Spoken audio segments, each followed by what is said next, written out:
कई फीमेल्स जिनमें कि बचपन से कभी पीरियड्स आए ना हो, एक रीज़न हो सकता है लो एज में इनफर्टिलिटी का।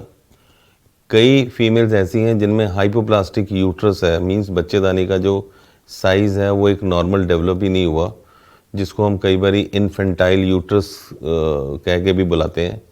कई फीमेल्स ऐसी हैं जिनमें एग्स नहीं बनते हैं और उनमें इनफर्टिलिटी है, बेशक उनके यूट्रस का साइज़ नॉर्मल है।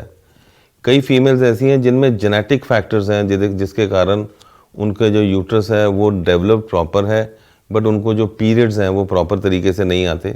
सो बहुत सारे ऐसे लेडीज़ हैं जिनमें एज फैक्टर जो है वो एक बहुत बड़ा फैक्टर नहीं होता। कम एज में भी एक लेडी को जो है वो पीरियड्स आने बंद हो जाते हैं। कई बारी कम एज में लेडी को कभी पीरियड्स ही नहीं आए होते।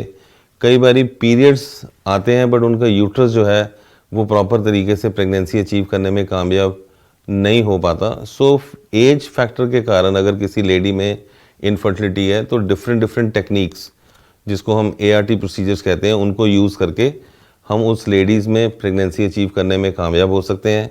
बेशक वो हाइपोप्लास्टिक यूट्रस है, बेशक उनको एज फैक्टर जो है उसमें प्रीमेच्योर ओवेरियन फेलियर आ गया हो, या उस लेडी को एग बनने में प्रॉब्लम आ रही है, बेशक उसको जिस तरह की मर्जी दवाइयाँ दे दी जाएं।